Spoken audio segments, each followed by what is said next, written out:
వివాహము అన్నిటికన్నా ఘనమైనది అని నా తల్లి తండ్రిని విడచి నిన్ను హత్తుకొందును.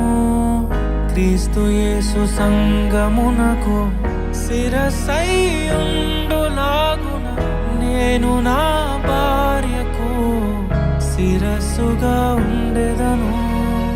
నా ప్రియ సఖివే నాలో భాగస్వామివై యేసును వెంబడించు సహవాసివై అంతము వరకు నీకు తోడయుండి క్రీస్తుని నీడలో ఫలించెదము.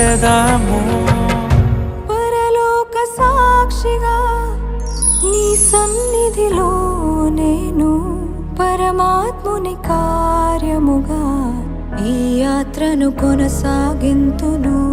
పరలోక సాక్షిగా నీ సన్నిధిలో నేను పరమాత్ముని కార్యముగా ఈ యాత్రను కొనసాగింతును.